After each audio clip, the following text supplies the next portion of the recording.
I have some book recommendations for manly or masculine fantasy books. Now I know that what might seem like it's supposed to be manly or masculine is largely due to marketing.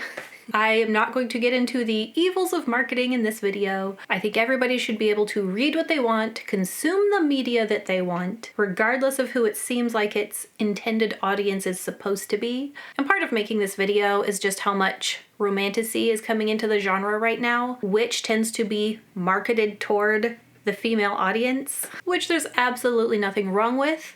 But I think there is a certain appeal to reading fantasy books that have that masculine feel to them for the male audience to feel like you relate to strong male characters. The daydreams of fighting off evil beings with your magical sword, defending those who are weak against a strong enemy. But I think there's also an appeal to reading that masculine fantasy for the female audience. For one, to know that the male character you're reading about, you get to see into their head and know their exact intentions and not have to guess. But also that same idea of seeing a strong manly character fighting for the people he loves. Because I know in my real life, my husband would fight to the death for me and my children. But in the world we live in, he's probably never going to have to. So sometimes it's fun to read those books, seeing someone like Thorkel from The Shadow of the Gods do exactly that. So the criteria that I'm using for these recommendations is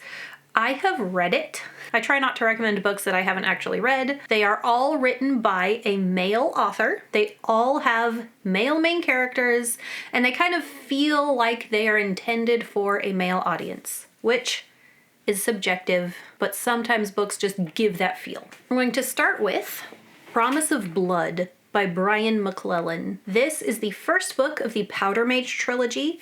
So far, I have only read this first one. I haven't finished the trilogy yet. It's also been over a year since I read it, so I'm hoping I'm remembering things accurately. That's actually the case for a few of the ones I'm recommending. This one, all the main characters are male main characters. At least two of them, in my opinion, were admirable in the choices that they made, the way that they chose to defend other people. Also in things like competency, they're good at what they do and they use it to defend other people. Also, the magic system is cool. It's based off of gunpowder, so a powder mage uses gunpowder for their magic. There's a couple of other different types of magic in here, but that was the main one. The teeny tiny little blurb on the front says the age of kings is dead, and I have killed it. I think that sounds really cool. The cover art is amazing. I love a good red and black book. Remembering my initial feelings about this book, I felt like it was very well done. The characterization was well done. There were characters who had things outside of their main characterization that fleshed them out and made them feel more real. I remember feeling like it was a very manly book, and I enjoyed it, except that it felt like only the male characters felt like real people rather than just characterizations, and the couple of female characters that there were felt like extras, or like McClellan wasn't really sure how to write a woman. So this one did feel like it was more intended for the male audience than for the female audience, although I did still enjoy it. I also felt like the dialogue was good. Some of the back and forth between characters, kind of like, I feel like I'm being mean by saying this, but it felt like some of the more witty dialogue was some of what Sanderson goes for and doesn't quite achieve. It also has kind of a gritty feel without being too bloody. I don't like things that are too bloody and gory, which I think will transition me into my next book recommendation. I will link all of my recommendations in the description. Next is Darkblade Assassin by Andy Peliquin. This one was a little too gritty and bloody and gory for my liking. I actually only read about 200 pages of it before it became a little much for my taste. In my review of this one, I had said that if it had been closer to that like 300-page mark, I probably would have been fine, but the gritty, bloody part just kept going and didn't let up, and so I DNF'd it, chose not to finish, but I do think that it was very well done.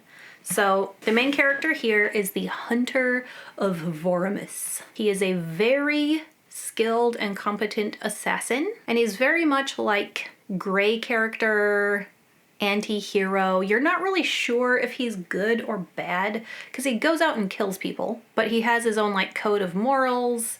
He wants to protect children. He tries to only take contracts that take out like the higher up people who are oppressing the common people in the city. There's this hint of magic. He has this magical dagger, but the magic doesn't feel like a big main part of the storyline. He's also a master of disguise, so whenever he's going out to do a job, he'll disguise himself as someone else. In some ways, it felt like reading about multiple different characters instead of just about one. And then from my female perspective, one of the things I did not like was that part of his magic, I don't remember exactly how it works, like his dagger affects the soul of who he's killing or something, and that builds up a lot of magical tension inside of him, that to release that tension, he takes out in bed with a woman. Never an unwilling partner, so I guess I appreciate that. But the fact that he hates that he does that, hates himself for it, but then still continues to do it, I was like, that's not very admirable, which, fine. I don't need every character to be an admirable person. Sometimes you just want them to be really competent and really good at what they do, which this character is. And the very first chapter is like a cool action scene showing what the main character is capable of and how he carries out his jobs. So then when you get into kind of a slower section, you don't mind so much because you know it's going to pick up again later, which it does. I can't speak for the overall pacing of the whole book, but I can say that in those first 200 pages, a lot happened. And I think for people who don't mind a little more of a dark and gritty story, this is worth the read. For people who maybe don't want so much of that aspect, you might like my next suggestion better. I am saving the author that I think is the most strongly masculine for the end, but for now, next, The Way of Kings by Brandon Sanderson. This one is the first in the Stormlight Archive. This first book of five main books, couple of novellas, is my favorite of the five. A lot of people prefer the second, and unfortunately, the common consensus in this series is that the third, fourth, and fifth aren't quite as good as the first two. I will say, I loved the first two enough that I was happy to keep going and keep reading about the characters clear until the end. I was not as mad about the last book as some people were. I wanted to continue these characters' stories and see where it ended, and then it didn't end because it's the first arc of a huge 10-book, 2-arc thing that's going to last for years. This first one has 3 main point of view characters. You have Kaladin, who starts out as a slave and through his arc really struggles with wanting to protect and save everyone. And his struggles were so real that as a female reading about the male character, that didn't matter so much because his struggle was so relatable. He's a very well done character, one of my favorites. Not my favorite, actually. The other main male character, Dalinar, is a shard bearer, so he has this magical armor, magical sword. He's known as this brutal fighter. His nickname is the Black Thorn, and his characterization, or at least what you hear about him, is worthy of the Darkblade Assassin book. But you don't get to see that part of him at first. You have to work your way up to it. And then the third main character is the female main character, Shallan. Not everyone's favorite character. Not my favorite. Still worth reading her parts to get the full book and the whole story. What I appreciate about the male main characters, since we're talking about the masculine aspect, is how honorable they are. The characters in this book act out like true heroism. They are heroes. They don't think of themselves that way, but you see from their perspectives, from their story, from beginning to the end of each book, how what they deeply care about inspires them to fight. And to fight for what they believe is right, which I think is part of the draw for epic fantasy for a lot of people. For me, anyway. And if you read this first one and like it, he has many, many more books for you to choose from. My second to last recommendation is one that you should expect to be on this list, and honestly, this list would not be complete without. And you probably don't need me to talk much about it, but I'm going to anyway. The Lord of the Rings by J.R.R. Tolkien. Most of his characters are male characters, not even just the main characters. The one female character that you get to see more of, Éowyn, I felt like was done so well. The description of her depression and what made her depressed and her life struggle was so relatable. On my last reread 5 years ago, as a woman in my 30s, I was like, wow, this is so relatable. But I think a big draw for the other characters in this series is the type of men that they are. They are not gray characters. The good guys are good. The bad guys are bad. This is good versus evil. The end of the age of men is going to come unless the peoples of Middle-earth band together and fight against evil. Big, epic, good versus evil fantasy has fallen out of fashion a little bit. We're seeing a lot of romance-centered fantasy, cozy fantasy, gray morality, a lot of other types of themes being explored through the lens of fantasy, which I think is fine. But I think, my personal opinion, everyone should read at some point a big epic fantasy where it's good against evil. People have to take sides, decide what's right, and fight to save the people you love, or just fight to save a world where people you don't even know can grow up in peaceful times. I think stories like that still speak to the human heart, even if it's not a world we live in. I think there is something within us as humans that wants to believe in an ultimate good that can be fought for, and stories like this just do it right. Also, just the characters are admirable, chivalrous, honorable, willing to give their lives for each other. Anyway, if you haven't read The Lord of the Rings yet, this is your sign to give it a try. These versions are the ones with art by Alan Lee. Very well done and heavy.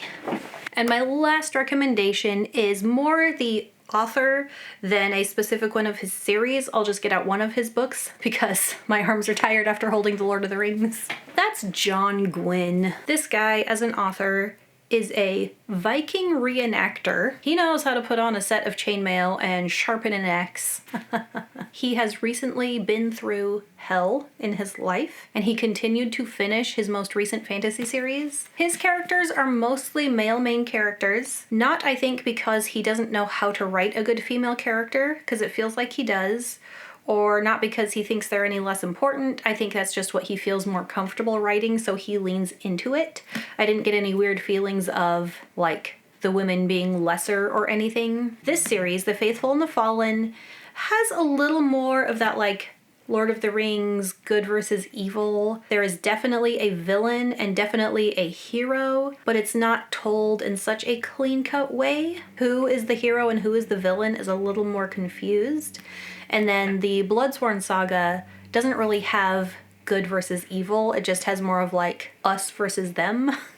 But both of these series, and there's another one after The Faithful and the Fallen, of something in Dread or something. I haven't read that one yet. Anyway, his characters are so strongly well done. They all have strong beliefs about what they are fighting for. There's a lot of fighting. There's a lot of like visceral, tear your guts out kind of fighting, which I will say John Gwynne is probably as far as I'll go as far as like blood and gore. It's almost too much. So take that as a warning if you're not really into that, or as just a, here's what you're getting into if you don't really care about that type of content. But his books are full of strong, manly characters, strong warriors. One of my favorite characters ever is actually in the Bloodsworn saga. At the beginning of this video, I name-dropped Thorkel.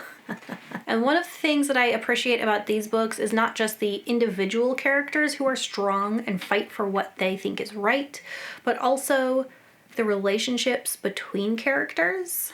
I think sometimes some stories forget that humans can have close bonds that are not romantic. So the Bloodsworn Saga especially has a very Band of Brothers type feel. This one has deep friendships. It does have one of my favorite romances, but it's not a main part of the story. It's just like incidental, but so well done that if you're the kind of person who wants to avoid romance in books, knowing that it's just a small subplot in just one of the books, not even the whole series, it's not big enough to try to avoid it. So this one, The Faithful and the Fallen, takes place in the Banished Lands. The gods fought a long time ago, and there's these creatures that kind of represent what you would think of as angels and demons, and the two sides each have one of those types of creatures on their side. And this one definitely has some fantasy tropes that you're used to. This series has 4 books that I thought could have been condensed down into 3. I really loved the 3rd book in the series, and the 4th one felt like it just went on for a little too long, but I still thought wrapped up well. And this one's a lot more like medieval England inspired, whereas the Bloodsworn Saga is more Viking inspired. It's like fantasy Viking life. This one probably is more of the epic fantasy style, whereas the other one is more like Viking slice of life, almost cozy Viking fantasy, but there's lots of fighting. So it's not like cozy fantasy like ones that lean more into romance. Neither of these really do. I do have a couple of honorable mentions on my list. These are 2 that I did read and I thought they were fine, but I know other people really love them, so I'll go ahead and recommend them. And the first one is The Name of the Wind by Patrick Rothfuss. A lot of people love the main character Quoth because he is so competent at everything, almost too much so. And I chose not to read the second book in that series because I felt like by the end of the first one, I still wasn't sure what the point of the story was. You have older Quoth telling about his past, and it was like, I'm not sure why he's telling us all this. And there's still no 3rd book, so there's that. And the next one is Malazan, the Book of the Fallen. I read the first one, Gardens of the Moon, and I would say that that does feel like a good manly fantasy. I know there's also a lot of female readers who love it as well. The main complaint is like how dense it is and how it throws you in and doesn't explain anything to you. So to me, it didn't really feel like a coherent arc from beginning to end. It felt like a lot of really cool scenes with really good magic and competent magic users, and they got really epic at some points, but it didn't feel like it was leading towards anything. Kind of like The Name of the Wind, I guess. Like, what was the point of that? I don't have either of those to hold up and show because I got rid of them already. Put them in the local free library. So there is some nice masculine feeling fantasy books for you to check out. Thank you to my patrons. I appreciate you guys so much. I'll link my Instagram and my Patreon and a link for all of those books that I mentioned in the description. And happy reading. Bye.